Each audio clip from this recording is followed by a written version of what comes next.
The pipe wrench slipped from my greasy fingers and clattered against the basement floor, echoing through the cramped space like a gunshot.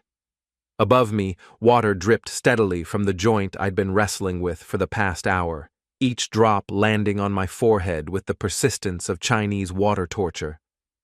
"Gerald, what are you doing down there?" Lorraine's voice drifted down from the kitchen, carrying that familiar note of irritation that had become her default tone when addressing me. "Fixing your precious plumbing," I muttered, wiping my hands on my jeans. The basement of our fixer-upper house had become my refuge, a place where I could actually accomplish something without her commentary on my methods. I heard her heels clicking across the hardwood floor above, then the familiar creak of the floorboard by the kitchen table. She was settling in for one of her evening phone calls, the ones that had become increasingly frequent over the past few months. "Oh, you know how it is," she laughed, her voice carrying that musical quality she reserved for people who weren't me. "These work dinners just drag on, but Victor insists on discussing every detail of the quarterly projections." Victor Ashworth. Her boss, the golden boy CEO of Ashworth Industries, the man who'd supposedly recognized Lorraine's exceptional talents and promoted her to executive assistant 6 months ago. The same man whose name had started appearing in our conversations with increasing regularity. I positioned myself directly under the heating vent, where the sound carried perfectly from the kitchen above. Call it paranoia, but 20 years of marriage had taught me that when your wife starts having more intimate conversations with her boss than with you, it's time to pay attention. No, he's downstairs playing with his tools," Lorraine continued, and I could practically hear her rolling her eyes. "You know Gerald, always tinkering with something that was working perfectly fine before he touched it." The laugh that followed made my stomach clench. It wasn't the polite chuckle she used for telemarketers or the dry humor she employed with her friends. This was something else entirely, warm, conspiratorial, intimate. I climbed the wooden stairs slowly, each step planned to minimize creaking. The kitchen door was slightly ajar, and through the gap I could see Lorraine perched on the edge of our dining table, her legs crossed, her free hand playing with the pearl necklace I'd given her for our anniversary. "Oh, Victor, you're terrible," she whispered, covering the phone's mouthpiece as she giggled. "I can't believe you said that to Henderson in the board meeting." My hand tightened around the pipe wrench. Victor. Not Mr. Ashworth, not her boss, just Victor. Like they were old friends, like they shared inside jokes about board meetings and quarterly projections. I pushed through the door, making enough noise to announce my presence. Lorraine's head snapped up, her eyes widening for just a fraction of a second before her expression smoothed into practiced innocence.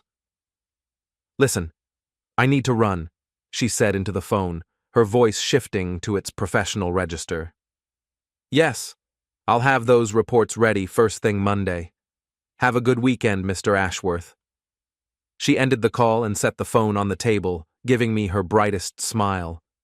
"All finished with your project?" "For now." I held up the wrench, studying her face. "Work call?" You know how demanding Victor can be about deadlines." She slid off the table and moved toward the refrigerator, her movements just a touch too casual. "He wanted to make sure I understood the presentation requirements for next week's client meeting." "Sounds important." "Oh, it is. This contract could mean big things for the company, and for me, potentially." She pulled out a bottle of white wine, something expensive I didn't remember buying. "Victor says I have real executive potential." "I'm sure he does." Something in my tone must have registered because she paused, the wine bottle halfway to the counter. "What's that supposed to mean?" "Nothing. Just that it's nice to have a boss who appreciates your talents." She studied my face for a long moment, then laughed, that same musical sound I'd heard through the heating vent. "Gerald Tate, are you jealous?" "Should I be? Of my career success?" "I hope not." She uncorked the wine with practiced efficiency. I know it's been an adjustment, me working late more often, but this opportunity could change everything for us. The raise alone would cover the mortgage payments for the next 2 years. She poured herself a generous glass, didn't offer me one. Another small change in the pattern of our marriage, like the new perfume she'd started wearing, or the way she'd begun styling her hair differently. These work dinners, I said, leaning against the counter. They happen pretty regularly. Not that often. Maybe once or twice a week. She took a sip of wine, her eyes not quite meeting mine. Victor likes to discuss strategy in a more relaxed environment. Says the office atmosphere stifles creative thinking. Relaxed environment. Restaurant settings usually, sometimes the country club. She moved past me toward the living room, wine glass in hand. Nothing fancy, just business. I followed her, watching the way she settled into her favorite armchair, the one that faced away from the couch where I usually sat. What kind of restaurants? Gerald, what is this? 20 questions? Her laugh had an edge now, sharper than before. I don't interrogate you about every job site you visit or every client meeting you attend. My client meetings don't involve dinner and wine. Because you're a contractor, not a corporate executive. The words came out harsher than she'd probably intended, and she immediately softened her tone. I mean, we work in different worlds. The expectations are different. Different worlds. That phrase had been appearing in her vocabulary more frequently lately, usually when she was explaining why I wouldn't understand something about her job, or why I wouldn't fit in at some company function. Right, I said. Different worlds. She sipped her wine and reached for the remote control, effectively ending the conversation. The evening news flickered to life, filling the silence between us with reports of traffic accidents and political scandals. I watched her for a few minutes, noting the way she kept glancing at her phone, how her fingers drummed against the armrest in a rhythm that suggested impatience. She was waiting for something, or someone. I'm going to grab a shower, I announced. She didn't look away from the television. I climbed the stairs to our bedroom, but instead of heading for the bathroom, I positioned myself at the top of the staircase where I could hear the living room clearly. Sure enough, within 30 seconds of my footsteps disappearing down the hallway, I heard her phone chime with an incoming text, then another, and another. Her soft laughter drifted up the stairs, followed by the rapid tapping of fingers on a keyboard. She was texting back, and from the sound of it, the conversation was entertaining. I gave it 5 more minutes, then made a show of turning on the shower, letting the water run while I crept back to the top of the stairs. Lorraine was no longer in the living room. Her voice came from the kitchen, low and intimate. I know, but he's right upstairs, she was saying. We have to be careful. Careful about what? Business presentations? Quarterly reports? Tuesday works for me. The usual place? A pause, then that laugh again. You're incorrigible, Victor Ashworth. Absolutely incorrigible. I felt something shift inside my chest, a cold certainty settling into place like a key turning in a lock. This wasn't about work dinners or executive potential or quarterly projections. This was about my wife having conversations with another man that she couldn't have with me in the room. The shower was still running, steam beginning to seep under the bathroom door. I turned off the water and actually took the shower I'd pretended to need, using the time to think through what I'd heard and what it might mean. When I came back downstairs 20 minutes later, Lorraine was back in her chair, wine glass refilled, watching a cooking show with apparent fascination. Her phone was face down on the side table, silent and innocent. Feel better? She asked without looking at me. Much. I settled onto the couch, close enough to study her profile. What are you watching? Something about French pastries. Probably too complicated for home cooking, but it's interesting to see the technique.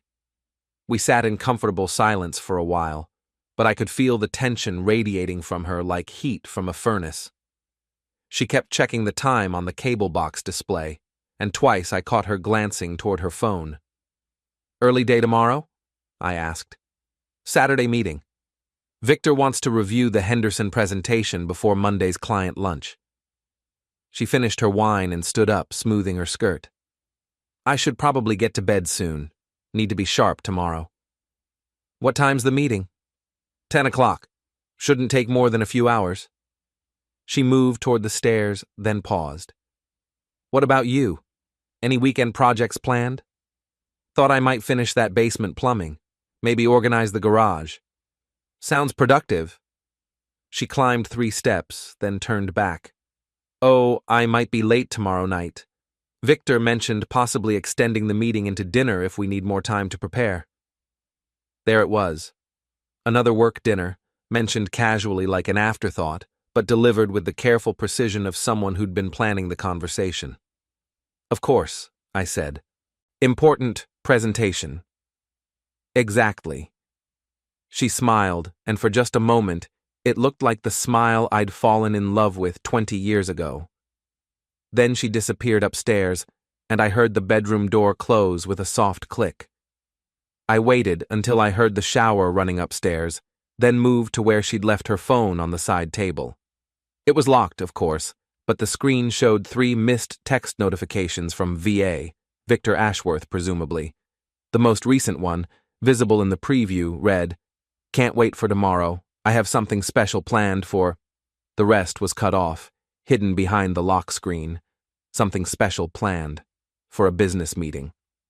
On a Saturday morning, I set the phone back exactly where she'd left it and walked to the kitchen window, staring out at our quiet suburban street. The Henderson account, the one that was supposedly so important, belonged to a mid-sized manufacturing company that specialized in industrial cleaning supplies. I knew this because I'd done some electrical work for their main facility last year. Nice people, but hardly the kind of high-stakes client that would require weekend meetings and special dinner preparations. The shower stopped running upstairs.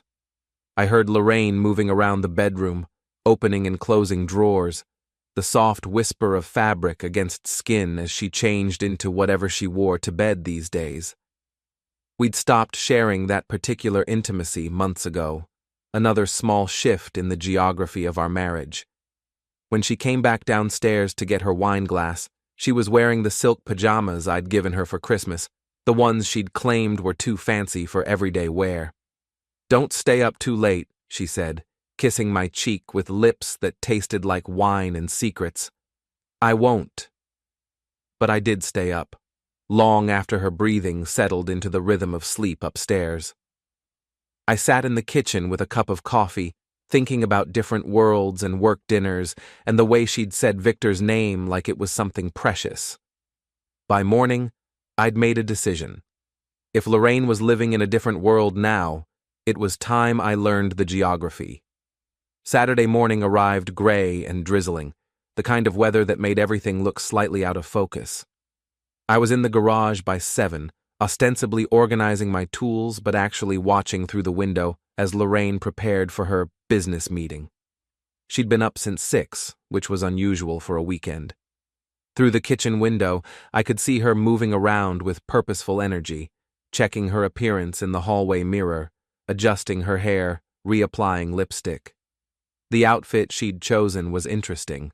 A navy blue dress that was professional enough for an office meeting, but fitted enough to suggest other possibilities.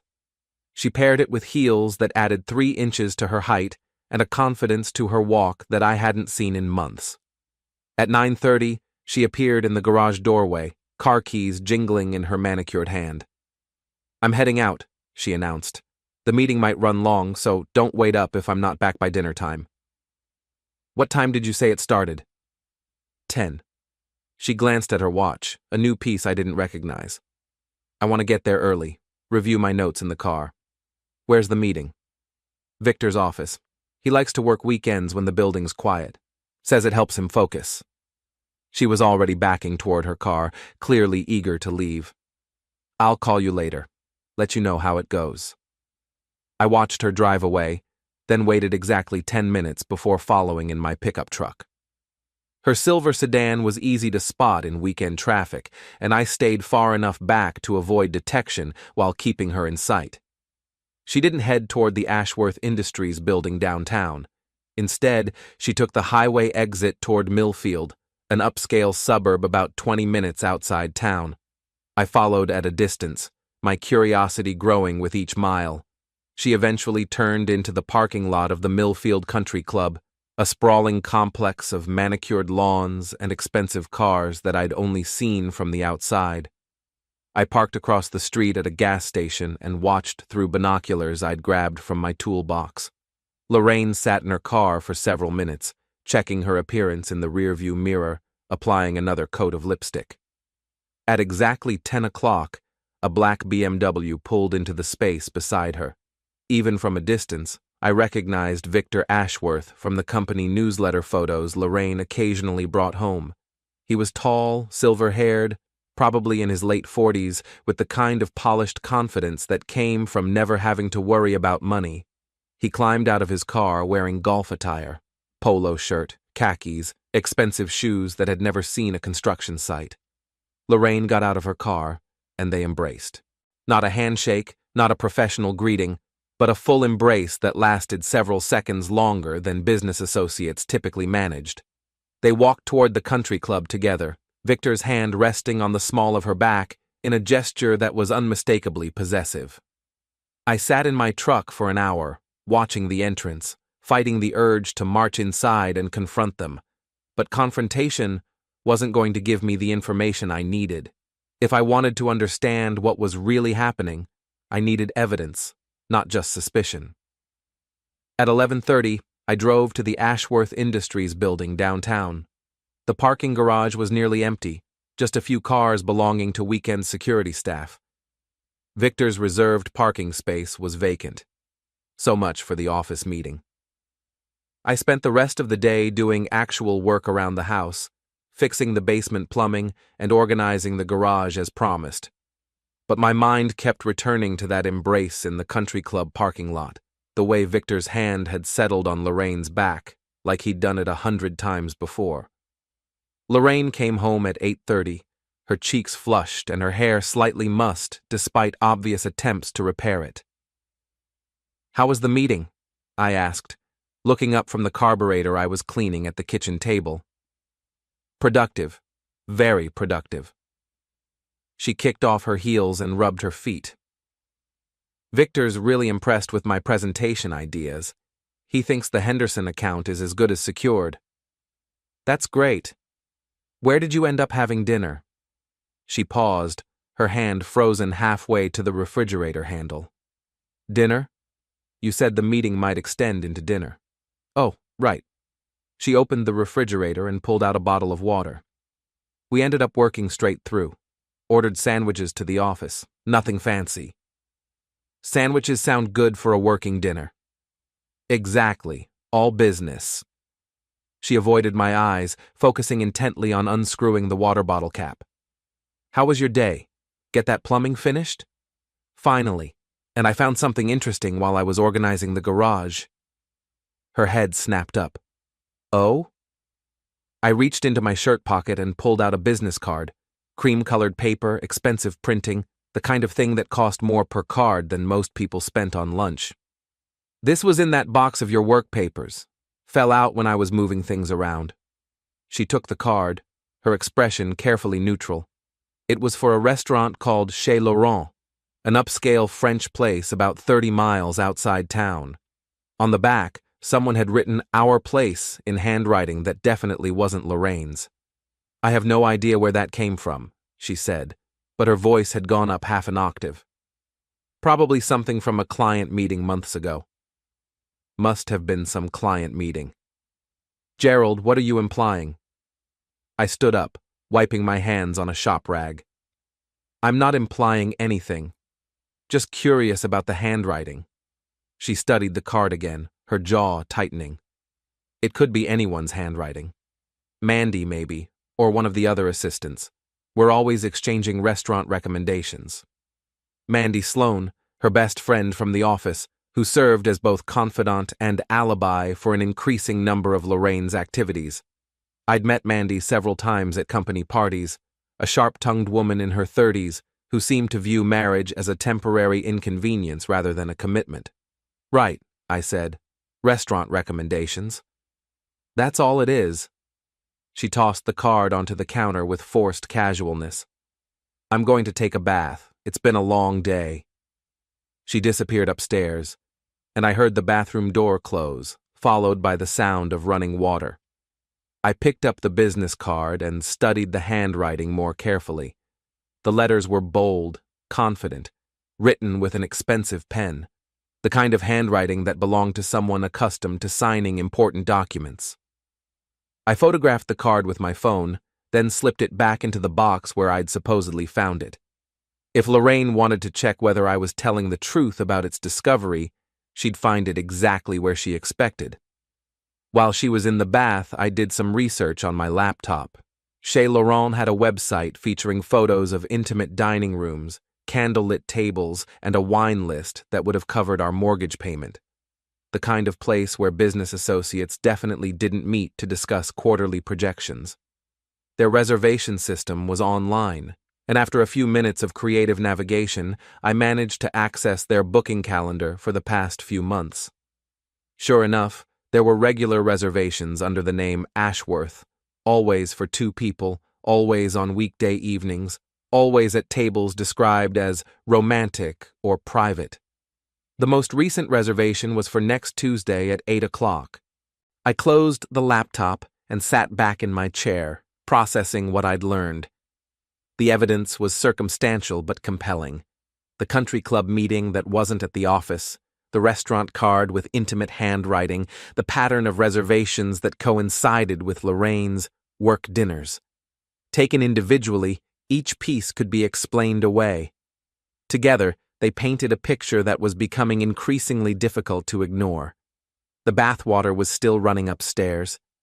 I could hear Lorraine moving around, probably lighting the candles she'd started keeping in the bathroom, another small luxury that had appeared in our house without explanation. I thought about confronting her directly, demanding answers, forcing the truth into the open. But confrontation would only drive the deception deeper underground. If I wanted to know what was really happening, I needed more than suspicion and circumstantial evidence. I needed proof. The next few days passed in a careful dance of normalcy. Lorraine went to work, came home at reasonable hours, made conversation about office politics and client presentations. I worked on various projects around the house, fixed Mrs. Kavanaugh's leaky faucet next door, submitted bids for 2 new construction jobs. But underneath the surface routine, I was watching and listening and learning. I started paying attention to her phone habits, noting when she received texts and how she responded to them. I observed her clothing choices, the way she styled her hair, the perfume she wore on different days. I tracked her schedule, comparing what she told me with what I could verify. The pattern that emerged was subtle but consistent. Every Tuesday and Thursday she dressed with extra care. Every Tuesday and Thursday she came home slightly later than usual, her explanations just a touch too detailed. Every Tuesday and Thursday she received multiple text messages that made her smile in ways I hadn't seen in months. On Thursday evening, I decided to test my theory. "How was your day?" I asked as she settled into her armchair with her usual glass of wine. "Busy. Victor had me working on the Morrison account presentation. Lots of details to coordinate." She tucked her legs under her, getting comfortable. "How about you? Finished the Hendricks bathroom?" "Almost. Should be done tomorrow." I paused, pretending to remember something. "Oh, I ran into Tom Morrison at the hardware store today. Nice guy." She went very still. "Tom Morrison." "Yeah, from Morrison Industries. He mentioned he's been working with a new vendor for his office renovations. Said the presentation went really well last week." Her wine glass was halfway to her lips, frozen there while she processed what I'd said. That's nice. Funny thing, though, he said the presentation was on Wednesday, not Thursday, and it was handled by Victor's other assistant, not you." The silence stretched between us like a taut wire. Lorraine set down her wine glass with careful precision, her mind clearly racing through possible explanations. "There must be some confusion," she finally said. "We've been working on several Morrison projects. Tom probably mixed up the details." Probably. But we both knew I was lying about meeting Tom Morrison, and she was lying about working on his account, and the careful architecture of deception we'd been building was starting to show cracks. That night, after she'd gone to bed, I sat in the kitchen with my laptop and a cup of coffee, researching Victor Ashworth. Public records, social media, business profiles, anything that might give me insight into the man who was apparently sharing intimate dinners with my wife. What I found was interesting. Victor was married, had been for 15 years, to a woman named Patricia, who appeared frequently in society page photos. They lived in a mansion in the most expensive part of town, belonged to the country club where I'd seen him meet Lorraine, and maintained the kind of public profile that suggested a stable, successful marriage. But successful marriages didn't typically involve secret dinners with subordinates at romantic French restaurants. I dug deeper, looking for any hint of previous scandals or indiscretions. Victor Ashworth kept a clean public image, but power and opportunity had a way of creating temptation. And from what I'd observed, he wasn't the kind of man who denied himself anything he wanted, including, apparently, my wife. By Tuesday, I'd made my decision. If Lorraine was meeting Victor at Chez Laurent, I was going to be there to document it. Not to confront them, that could wait, but to gather the kind of evidence that would make denial impossible. I spent Tuesday afternoon preparing. I borrowed a decent camera from my friend Emmett, who did wedding photography on weekends. I researched the restaurant's layout, studying photos and reviews to understand sightlines and seating arrangements. I even called and made a reservation for myself, claiming I wanted to surprise my wife for our anniversary. At 7:30, I was parked across the street from Chez Laurent, camera ready, waiting to see if my suspicions would be confirmed. At 8 o'clock exactly, Victor's black BMW pulled into the restaurant's parking lot. 2 minutes later, Lorraine's silver sedan followed. They met at the entrance, another embrace, another possessive hand on her back as they disappeared inside. Through the restaurant's large windows, I could see them being seated at a corner table, intimate and secluded, the kind of spot reserved for couples celebrating special occasions. I took photos, lots of photos.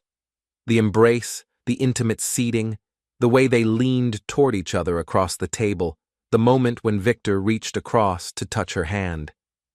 They stayed for 2 hours.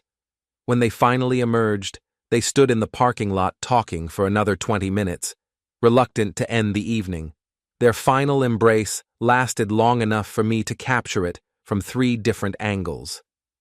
I followed Lorraine home, staying far enough back to avoid detection. She arrived 15 minutes after I did, having stopped somewhere to repair her appearance and construct her story. "How was your evening?" I asked as she came through the front door. "Long. Victor needed me to stay late to finish the quarterly reports." She hung up her coat, avoiding eye contact. I grabbed a sandwich from the vending machine. "Nothing exciting." "Sounds like a demanding job." "It is, but it's worth it for the opportunities." She moved toward the stairs, clearly eager to end the conversation. "I'm exhausted. Going to bed early tonight." I watched her climb the stairs, then transferred the photos from the camera to my laptop. The evidence was clear and damning. My wife and her boss, sharing an intimate dinner at a romantic restaurant, behaving like lovers rather than colleagues. The question now was what to do with the information. Confrontation would lead to denials, explanations, promises to end whatever was happening. But I'd learned enough about deception over the past week to know that promises made under pressure rarely lasted. If I wanted this to end permanently, I needed a different approach. Something that would make continuing the affair impossible. Something that would have consequences beyond our marriage. I thought about Victor Ashworth's public profile, his position in the community, his 15-year marriage to Patricia. I thought about the company he ran, the employees who depended on him for their livelihoods, the shareholders who trusted him with their investments. Men in Victor's position had a lot to lose when their private indiscretions became public knowledge. And sometimes the threat of exposure was more powerful than exposure itself. I spent the rest of the night planning my next move, and by morning, I knew exactly what I was going to do. Wednesday morning brought the kind of crisp autumn air that made everything seem sharper, more focused. I was up before dawn, drinking coffee in the kitchen while Lorraine slept upstairs, planning the first phase of what I'd started thinking of as my education in consequences. My friend Malcolm Reeves worked as an investigative reporter for the local newspaper, the kind of old-school journalist who still believed in following leads and asking uncomfortable questions. We'd been friends since high school, bonded by our shared skepticism about authority and our appreciation for well-crafted sarcasm. Malcolm also had a reputation for discretion when sources needed protection and ruthlessness when powerful people tried to hide behind their positions. I called him at 8 o'clock after Lorraine had left for work. "Gerald Tate," he answered on the second ring. "What's the emergency?" "You never call this early unless something's broken or someone's in trouble." "Maybe both," I said. "You busy for lunch?" "For you? I can make time. What's this about?" "Victor Ashworth." There was a pause, the kind that suggested Malcolm's reporter instincts had just activated. "The Ashworth Industries guy? What about him?" "Let's just say I've stumbled across some information that might interest you. Information about how he conducts business." "What kind of business?" "The kind that involves expensive dinners and creative interpretations of professional boundaries." Another pause, longer this time. "Gerald, please tell me you're not about to confess to something that's going to end up on the police blotter." "Nothing like that, but I think you'll find the conversation educational." We agreed to meet at Murphy's Tavern, a dive bar on the outskirts of town that served surprisingly good burgers and minded its own business about who was having what conversations. The kind of place where a contractor and a reporter could talk without attracting attention. I spent the morning working on a kitchen renovation for the Hendricks family, installing cabinet hardware and trying to maintain the appearance of normalcy while my mind raced through possible scenarios. By the time I met Malcolm for lunch, I'd rehearsed my approach several times. Malcolm was already seated in a corner booth when I arrived, nursing a beer and reviewing notes on his phone. He looked up as I approached, his expression curious but cautious. "You look like hell," he observed as I slid into the seat across from him. "Thanks. You always know just what to say." "Seriously, though, what's going on? You sounded strange on the phone." I ordered a beer from the waitress, then pulled out my phone and showed Malcolm one of the photos I'd taken outside Chez Laurent. Victor and Lorraine embracing in the parking lot, her hand resting on his chest, both of them looking like they had nowhere else they'd rather be. Malcolm studied the photo for a long moment, then looked up at me with understanding in his eyes. "Ah, I see." He set the phone down carefully. "How long?" "I'm not sure. A few months, maybe longer. I only started paying attention recently." "And you want me to do what exactly? Expose the affair? Ruin his reputation?" "I want you to investigate Victor Ashworth's business practices. The affair is just context." Malcolm raised an eyebrow. "Context for what?" I pulled out a folder I'd prepared, containing copies of documents I'd found in Lorraine's briefcase over the past few weeks. Vendor contracts, expense reports, correspondence with clients, all the paperwork she'd been bringing home to review in the evenings. "Take a look at these," I said, spreading the documents across the table. Malcolm examined them with the practiced eye of someone who'd spent years following paper trails. After a few minutes, he looked up with interest. "These vendor contracts," he said, tapping one of the documents. "The companies don't exist." "That's what I thought. I ran searches on all of them. No business licenses, no tax records, no physical addresses that aren't post office boxes." And your wife prepared these? According to the signatures and dates, yes, but I don't think she understands what she's signing.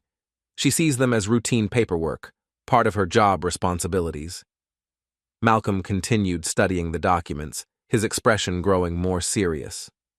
Gerald, if these are legitimate contracts for non-existent companies, we're looking at fraud, potentially serious fraud depending on the amounts involved. The amounts are serious. Each contract is worth between $50,000 and $200,000. And they're all signed by Victor Ashworth. Everyone. Malcolm sat back in his chair, processing the implications. So, either your wife is involved in a major embezzlement scheme, or she's being used as an unwitting accomplice by her boss. Given what I know about Lorraine, I'd say unwitting accomplice. She's many things, but she's not stupid enough to put her signature on documents she knew were fraudulent. But Victor Ashworth might be arrogant enough to think he could get away with it, especially if he had a loyal assistant who didn't ask too many questions. Exactly. The waitress brought our food, and we paused the conversation while she set down plates and refilled our drinks. When she was gone, Malcolm leaned forward, his voice lower. What do you want from me, Gerald? And don't say justice or revenge or any of that philosophical stuff. What's your actual goal here? I took a sip of my beer, considering my answer. I want the affair to end. Permanently. And I want Victor Ashworth to understand that there are consequences for treating other people's marriages as his personal entertainment. And if Lorraine gets caught in the crossfire? She made her choices. Now she gets to live with the results. Malcolm nodded slowly. I can investigate this. If the fraud is as extensive as these documents suggest, it'll make a hell of a story. But once I start digging, I can't control where it leads or who gets hurt. I understand. And you're prepared for the possibility that this could end your marriage? I thought about the question, really considered it. The marriage I'd thought I had was already over, had been over for months, probably. What remained was just the pretense, the comfortable lies we told ourselves to avoid difficult conversations. The marriage ended when she started having intimate dinners with another man, I said finally. I'm just making it official. Malcolm gathered up the documents and slipped them into his briefcase. I'll need a few days to verify this information and track down additional sources. Can you get me more documentation? Probably. She brings work home most evenings. Be careful, Gerald. If Victor Ashworth is as smart as his reputation suggests, he's not going to take kindly to being exposed. And if he figures out where the leak came from, let me worry about that. We finished our lunch making small talk about mutual friends and local politics, but the real conversation was over. Malcolm had his story, and I had set events in motion that couldn't be undone. Driving home, I felt something I hadn't experienced in months, a sense of purpose, of forward momentum. For weeks, I'd been reacting to Lorraine's deception, trying to understand what was happening and why. Now I was taking action, shaping events rather than simply enduring them. That evening, Lorraine came home in an unusually good mood, humming while she prepared dinner and chatting about her day with genuine enthusiasm. Victor's been so pleased with my work lately, she said, stirring pasta sauce at the stove. He's hinting about another promotion, possibly to junior executive level. That's great news. It really is. The salary increase alone would change everything for us. We could finally afford to finish the renovations, maybe even take that vacation we've been talking about. She was glowing with excitement, her face animated in a way I hadn't seen in years. It occurred to me that this was probably how she looked when she was with Victor, alive, engaged, full of possibility. When would this promotion happen? I asked. Soon, I think. Victor wants to announce it at the company retreat next month. He says timing is important for these things, that he needs to make sure all the pieces are in place. The company retreat. Another opportunity for them to spend time together away from the office, away from spouses and normal constraints. I wondered if Victor had promised her the promotion as a way of ensuring her continued cooperation, both professional and personal. Sounds like you've made quite an impression on him. I hope so. I've worked really hard to prove myself, to show him that I'm capable of handling more responsibility. She served dinner, and we ate while she talked about her plans for the new position, the projects she wanted to tackle, the respect she hoped to earn from her colleagues. Her enthusiasm was infectious, and for a moment, I almost felt guilty about what I'd set in motion. Almost. After dinner, she disappeared upstairs to take a bath, leaving me to clean up the kitchen. While I loaded the dishwasher, her phone chimed with an incoming text. She'd left it on the counter, and the screen lit up with a message from VA. "Can't stop thinking about last night. You were incredible." I stared at the message, feeling the last of my guilt evaporate. Whatever promises Victor had made about promotions and career advancement, they weren't the real reason for their relationship. This was about desire, about the thrill of deception, about two people who thought they were clever enough to have everything they wanted without paying the price. They were about to learn otherwise. The phone chimed again. Another message from Victor. "Same time Thursday. I have something special planned." Something special. Like the promotion he dangled in front of her, or the romantic dinners at expensive restaurants, or the promises of a future that would never include the inconvenience of a husband who asked too many questions. I finished cleaning the kitchen and went to my workshop in the garage, where I spent the evening organizing tools and thinking about timing. Malcolm would need a few days to verify the documents and develop additional sources. The newspaper would want to fact-check everything before publication. The whole process would take at least a week, possibly 2, which meant I had time to gather more evidence, to build a case so comprehensive that denial would be impossible. Thursday evening, I was ready with the camera when Lorraine left for her late meeting. This time, I followed her to a different restaurant, an intimate Italian place downtown, where Victor was already waiting at a secluded table. I documented everything: their arrival, their obvious familiarity with the staff, the way they held hands across the table, the kiss they shared in the parking lot afterward. The photos were even more damning than the ones from earlier in the week. When Lorraine came home 2 hours later, she found me reading in the living room. "How was your meeting?" I asked without looking up from my book. "Productive. We're making real progress on the Morrison account." The same fictional account she'd mentioned before, the same careful lie delivered with the same practiced sincerity. "That's good to hear." She kissed the top of my head, a gesture that felt more like habit than affection, and headed upstairs. I listened to her moving around the bedroom, getting ready for bed, probably texting Victor about their evening together.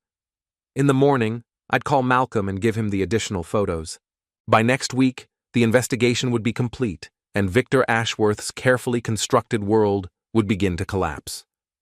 I thought about Lorraine's excitement over her promised promotion, her plans for our future, her belief that she could manage both her marriage and her affair without consequences. She was about to discover that some choices couldn't be undone, and some secrets couldn't be kept forever. The education in consequences was about to begin. Friday morning arrived with the kind of gray, oppressive sky that suggested rain was coming whether anyone wanted it or not. I was in the garage early, pretending to work on my truck's engine while actually watching Lorraine prepare for another day at the office. She'd been up since 6, longer than usual in the shower, more careful with her makeup. Through the kitchen window, I could see her moving with the kind of purposeful energy that suggested something important was happening today.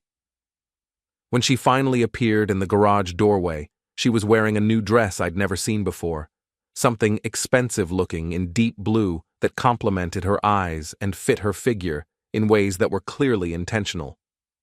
"Big day today?" I asked, wiping my hands on a shop rag. "Victor's announcing some organizational changes. He wants all the senior staff to look their best for the presentation." She adjusted her pearl necklace, the one I'd given her for our anniversary that had become a regular part of her Victor meeting attire. "How do I look?" "Professional," I said, which was true as far as it went. She also looked like a woman dressing to impress a man who wasn't her husband, but pointing that out would have been counterproductive. I should be home at the usual time tonight. Victor's flying to Boston this afternoon for a weekend conference. Interesting. If Victor was going to be out of town, Lorraine would be spending Friday evening at home for the first time in weeks. No mysterious late meetings, no urgent projects that required dinner discussions. Sounds like you'll have a quiet weekend then. Probably. Catch up on some reading, maybe work in the garden if the weather improves. She glanced at her watch, another new piece I didn't recognize. I should go. Don't want to be late when Victor's making announcements. After she left, I called Malcolm. Please tell me you have good news, he answered. I've been digging into those documents you gave me, and what I'm finding is making my editor very happy. How happy? Front page happy. Gerald, this isn't just embezzlement we're looking at. Victor Ashworth has been running a sophisticated shell game for at least 2 years, possibly longer. Those fake vendor contracts are just the tip of the iceberg. I felt a surge of satisfaction mixed with apprehension. What else did you find? Kickbacks from real vendors, inflated consulting fees, phantom employees on the payroll. The man's been treating Ashworth Industries like his personal piggy bank. Malcolm paused, and I could hear papers rustling in the background. The total amount we can document is approaching $2 million. $2 million. Suddenly, the expensive restaurants and new jewelry made more sense. Victor hadn't just been conducting an affair, he'd been funding it with stolen money. What about Lorraine's involvement? That's where it gets complicated. Her signature is on a lot of the paperwork, but the pattern suggests she was signing documents without understanding their true purpose. A good lawyer could probably argue she was an unwitting accomplice. But she's still legally vulnerable. Absolutely. Ignorance isn't a complete defense, especially when someone's in a position to know what they're signing. I thought about Lorraine's excitement over her promised promotion, her plans for our future financed by Victor's embezzled funds. She might not have understood the mechanics of what she was signing, but she'd certainly been willing to benefit from the results. When does the story run? Monday morning.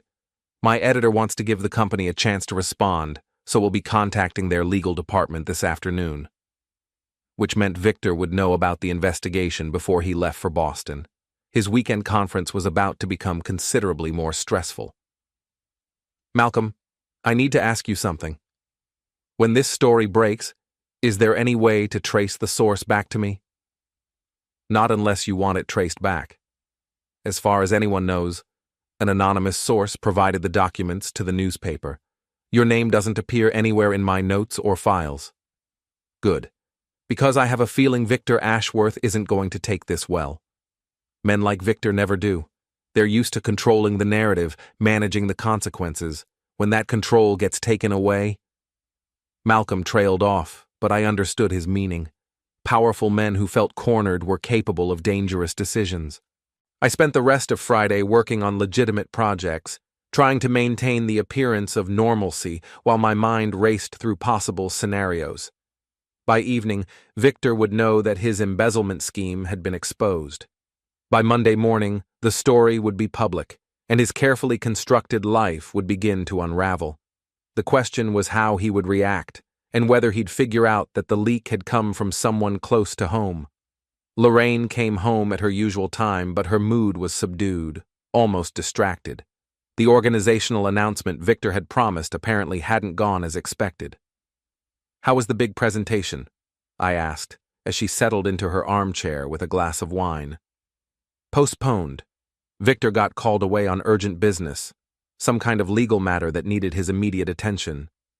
She sipped her wine, her expression troubled. He seemed really stressed about it, more than I've ever seen him. Legal matter. Malcolm's editor had wasted no time contacting Ashworth Industries for their response to the upcoming story. Victor was probably spending his Friday evening with lawyers instead of preparing for his Boston conference. I'm sure he'll handle whatever it is, I said. Successful executives deal with legal issues all the time. I suppose. It's just that he's been so positive lately, so focused on expansion and new opportunities. This seemed to really shake him. New opportunities funded by embezzled money, expansion financed by fraud. Victor's positive outlook had been based on his ability to steal with impunity. Now that his crimes were about to be exposed, optimism was probably in short supply. These things have a way of working themselves out, I said. Lorraine nodded absently, but I could see her mind working through possibilities, trying to understand why Victor had seemed so rattled by what he'd described as routine legal business. We spent the evening watching television, making small talk about weekend plans and household projects, but underneath the surface normalcy, I could feel tension building like atmospheric pressure before a storm. Saturday morning brought rain, steady and persistent, the kind that made outdoor work impossible and indoor projects seem more appealing. I was in the basement finally finishing the plumbing repairs I'd been working on for weeks, when I heard Lorraine's phone ring upstairs. Her voice carried down through the heating vents, agitated and concerned in a way that made me stop working and listen. "Victor, slow down. I can barely understand what you're saying." A long pause, then. "What do you mean, investigation? What kind of investigation?" Another pause, longer this time, and when she spoke again, her voice had gone up an octave. "The newspaper? But how could they—" "Victor, I don't understand. What documents?"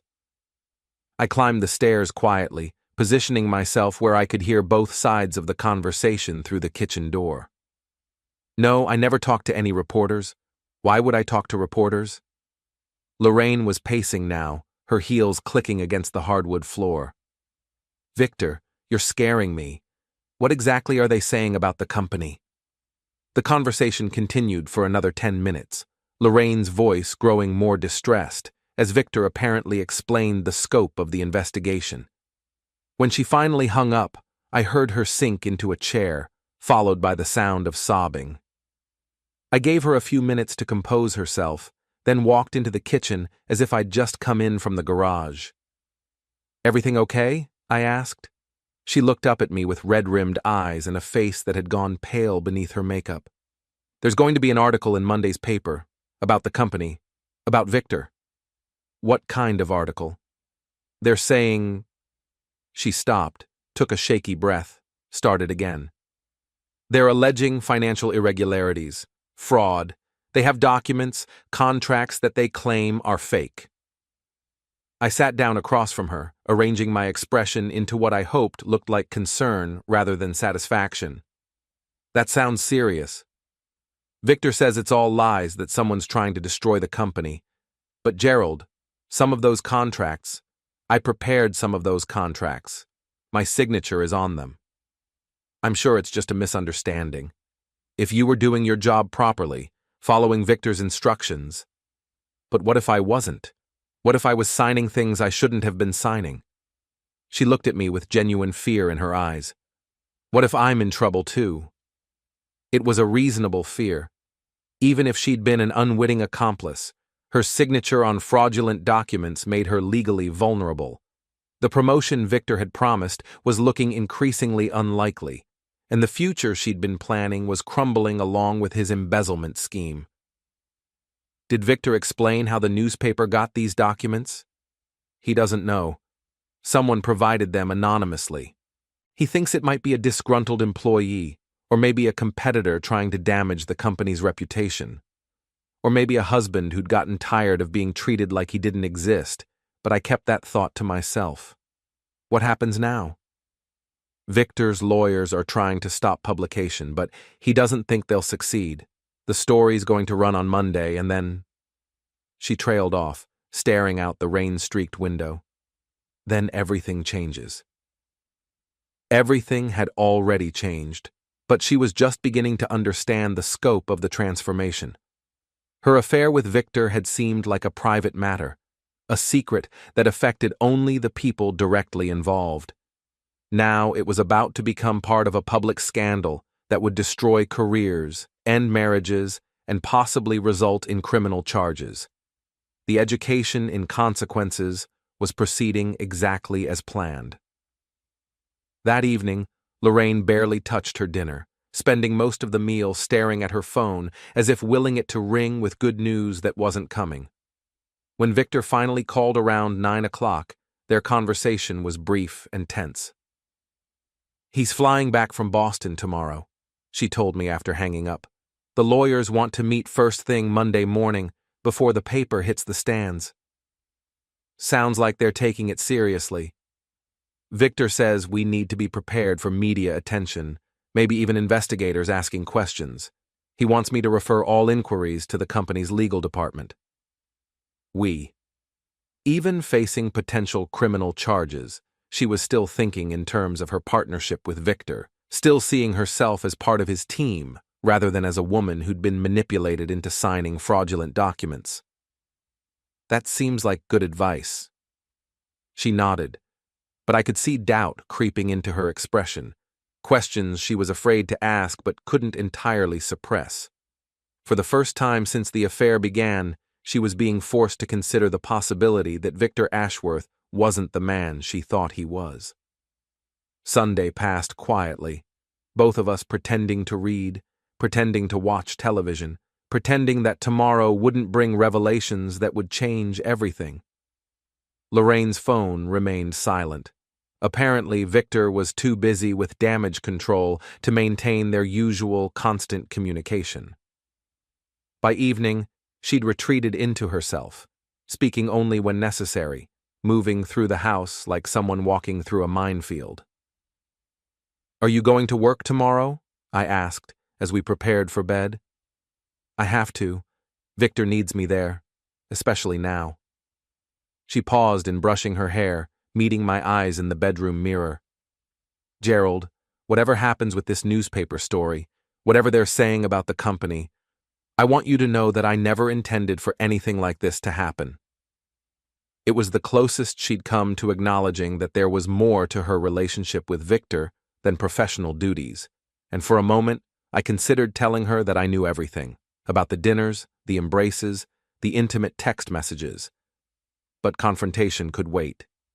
Tomorrow, when the story broke and Victor's world collapsed, would be soon enough for complete honesty. "I know," I said instead. "Get some sleep. Tomorrow's going to be a difficult day." She nodded and turned out the light, but I could tell from her breathing that sleep was going to be elusive. She was lying in the dark, probably thinking about fraudulent contracts and newspaper investigations and the possibility that her promising career was about to become a criminal liability. I stared at the ceiling, listening to the rain against the windows, thinking about the story that would appear in tomorrow's paper and the chain of events it would set in motion. By this time next week, Victor Ashworth would be facing criminal charges, his marriage would be over, and his reputation would be destroyed. And Lorraine would finally understand that actions had consequences, even when you thought nobody was watching, especially when nobody was watching. Monday morning arrived with unseasonable warmth and brilliant sunshine, the kind of weather that made everything look deceptively cheerful. I was up before dawn, drinking coffee in the kitchen, while Lorraine slept fitfully upstairs, preparing for what I knew would be the most significant day in our 20-year marriage. The newspaper arrived at 6:30, and Malcolm had delivered exactly as promised. The headline stretched across the front page in bold letters: "Local CEO accused of massive embezzlement scheme." Below it, a smaller subheading read, "Ashworth Industries executive allegedly stole over $2 million through fake vendor contracts." The article was thorough and damning, laying out the details of Victor's fraud with the kind of methodical precision that made denial impossible. Malcolm had done his homework, tracing money through shell companies, documenting patterns of deception, and providing enough evidence to support every allegation. Lorraine's name appeared several times throughout the article, identified as the executive assistant who had processed many of the fraudulent contracts. The reporting was careful to note that her level of knowledge about the scheme remained unclear, but the implication was obvious. She was either a co-conspirator or a remarkably naive accomplice.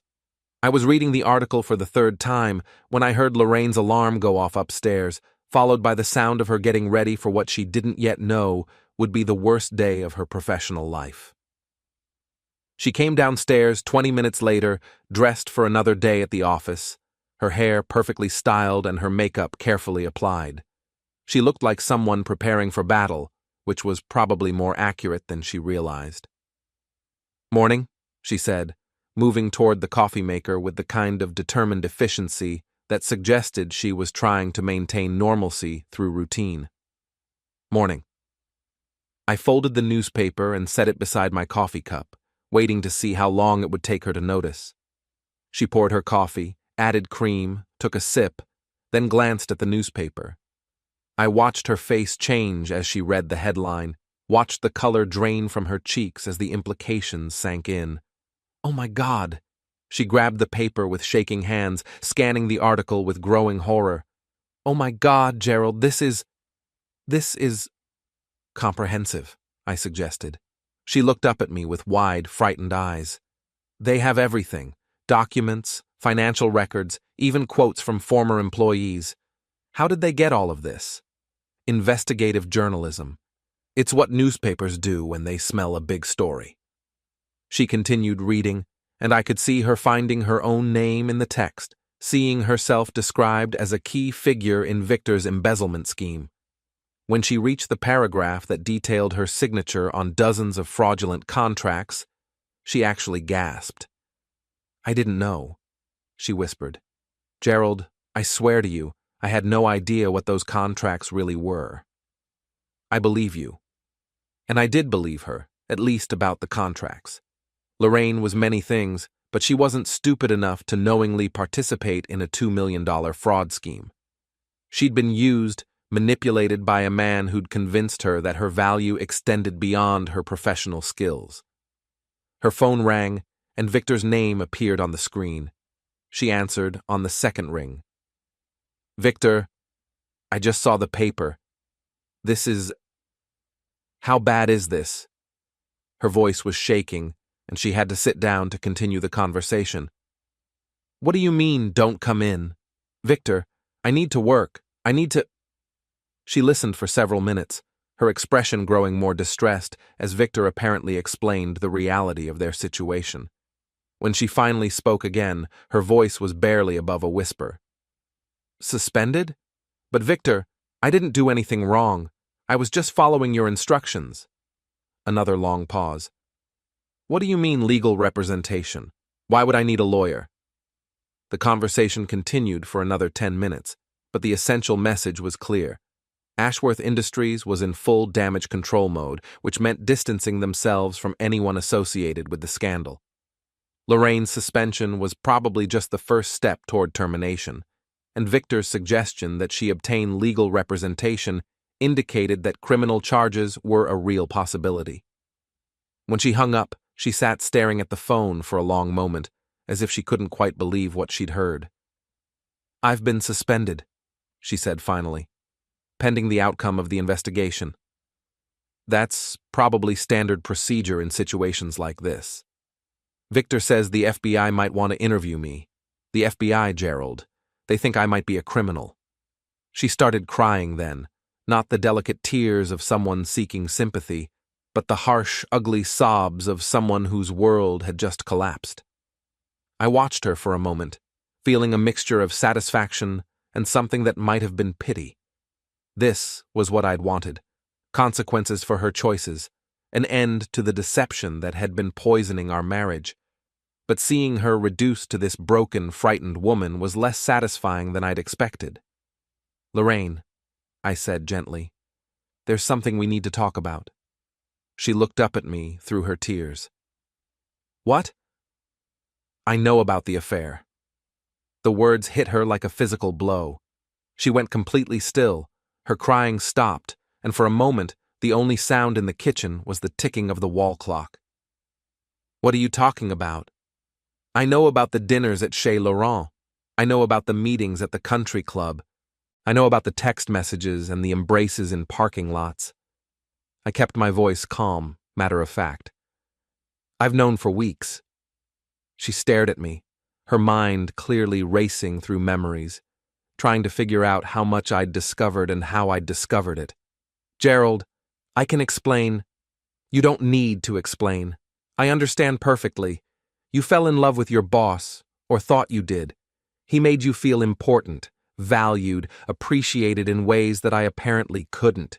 You started having an affair. It wasn't supposed to happen. It just happened. I know. These things always just happen. I stood up and refilled my coffee cup, giving her time to process. The question now is what happens next. What do you mean? I mean that your affair with Victor Ashworth is about to become public knowledge. When the FBI starts investigating this embezzlement scheme, they're going to look at everyone in Victor's orbit. They're going to examine his relationships, his motivations, his methods of ensuring loyalty. The implications were sinking in now. An affair between a CEO and his assistant would be seen as relevant to the fraud investigation, especially when the assistant had signed so many of the questionable documents. They'll think he was using me, she whispered. Weren't he? She opened her mouth to deny it, then closed it again. Because of course Victor had been using her. For intimacy, for companionship, for someone to sign documents without asking too many questions. The promotion he'd promised, the future he'd painted, had all been tools to secure her compliance. What am I going to do?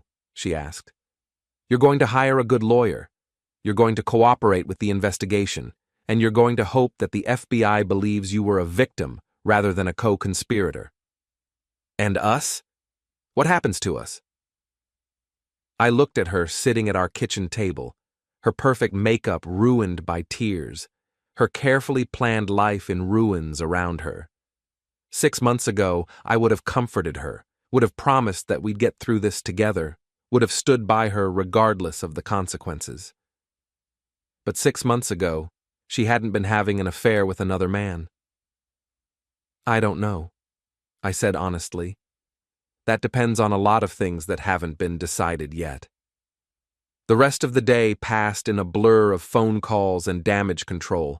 Lorraine spent hours on the phone with lawyers, trying to find someone who specialized in white-collar defense and was available immediately.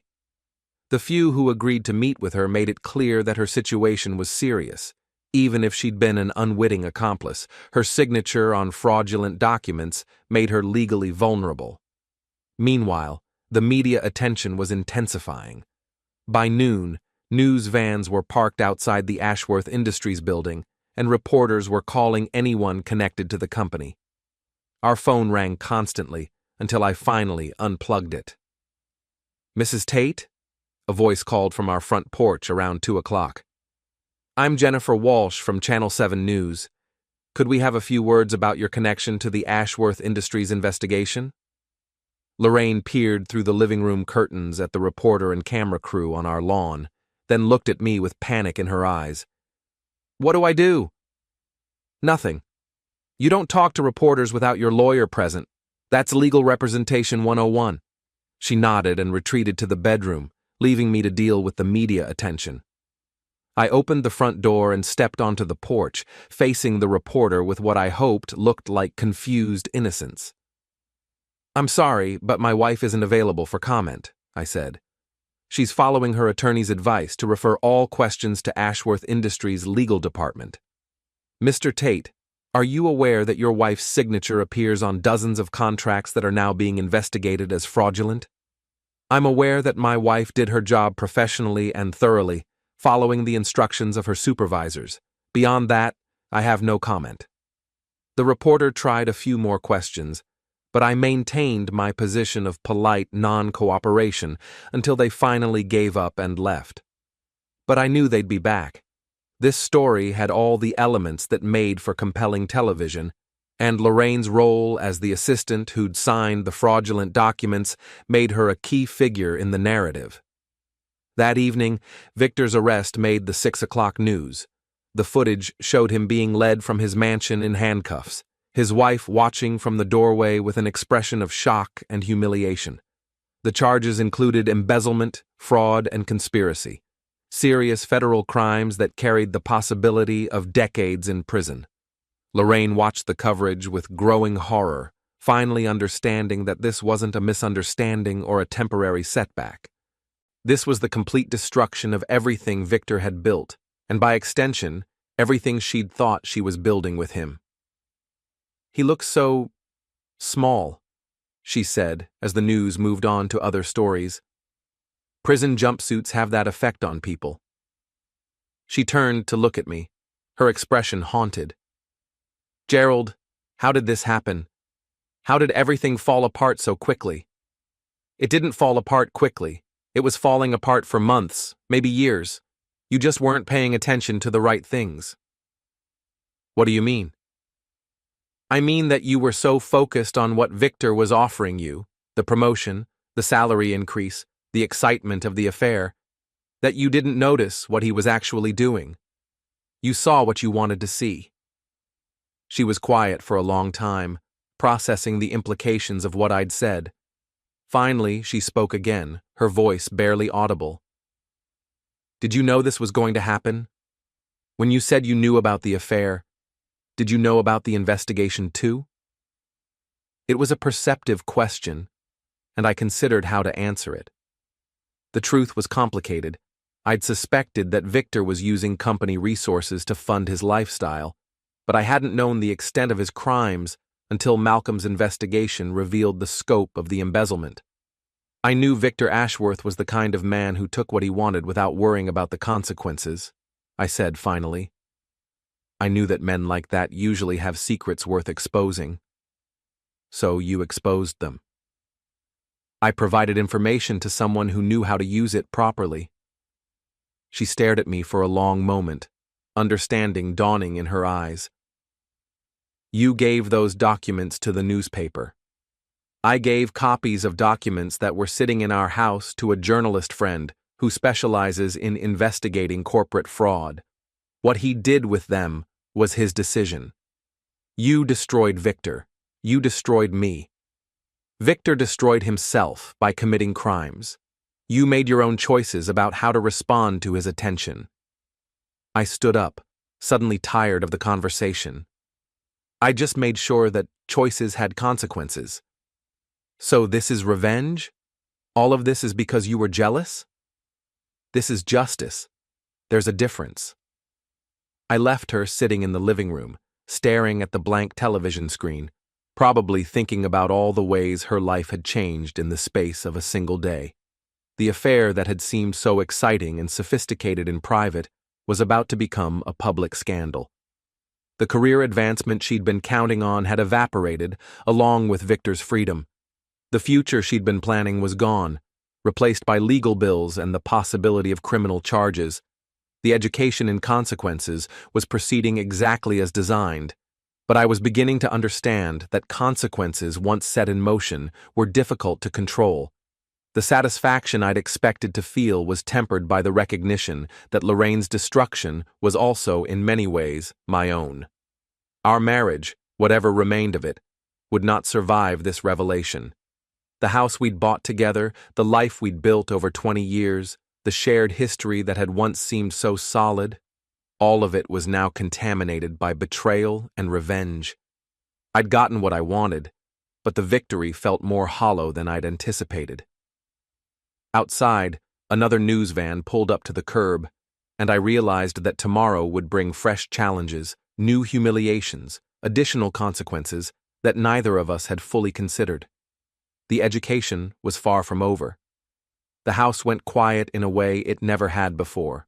Not the comfortable silence of two people sharing space, but the hollow kind, like a room after furniture's been hauled out, dust outlines still visible on the floor. Lorraine moved through the days like a guest overstaying her welcome, careful, polite, afraid to touch anything that might break again. By Wednesday, her lawyer had explained the situation in plain language. No arrest for now. Full cooperation. Emails surrendered. Phone records subpoenaed. The word unwitting used generously, but never promised. Victor, on the other hand, was denied bail. His wife had filed for divorce the same morning. Power evaporates fast when the headlines settle. Lorraine stopped wearing the pearls.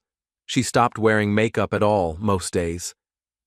She sat at the kitchen table scrolling job listings she wasn't qualified for anymore, her name now radioactive in the industry she'd sacrificed everything to enter. Friends from work stopped calling.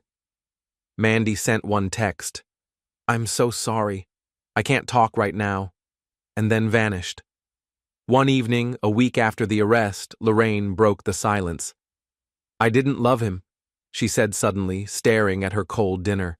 "I loved how I felt around him." I didn't answer. "He made me feel chosen," she continued, "like I finally mattered." I set my fork down. "You always mattered. Just not to the right person." She flinched, like I'd slapped her. That night, I slept on the couch. Not out of spite, out of clarity. Something fundamental had shifted. The marriage wasn't bleeding anymore, it was already gone, and we were just standing beside the body, arguing about who'd noticed first. 2 weeks later, I filed. The paperwork was mercifully simple. No kids, no hidden assets, just a house full of memories neither of us wanted to fight over. Lorraine didn't contest it. She signed where her lawyer told her to sign, the same way she always had. I moved into a small rental near my job sites. 1 bedroom, quiet street, cheap coffee shop on the corner where nobody knew my name or my story. I slept better than I had in years. The story ran its course. Victor pleaded not guilty, then cooperated. More names surfaced. Ashworth Industries collapsed under audits and lawsuits. Lorraine was never charged, but the stain didn't wash out. She took a temporary admin job at a non-profit 2 towns over, a long commute she didn't complain about. We spoke once more, months later, to finalize the house sale. "I don't hate you," she said at the end of the call. "I think that's the worst part." "I don't hate you either," I replied. "But I don't miss us." After that, we stopped speaking. On the day the last article ran, former CEO sentenced to 18 years. I didn't read it right away. I was under a sink replacing a rusted valve, water dripping down my arm, the radio playing softly in the background. A normal day, honest work, nothing hidden. That evening, Malcolm texted me. "You okay?" I replied, "Yeah. It's quiet now." And it was. People like Victor believe the world isn't watching, that power is a shield, that consequences are for smaller men. But they forget something important. Nobodies watch everything. We notice patterns, we keep receipts. And when the moment comes, we don't need to shout. We just let the truth speak. Because in the end, I really was nobody. And nobody noticed everything.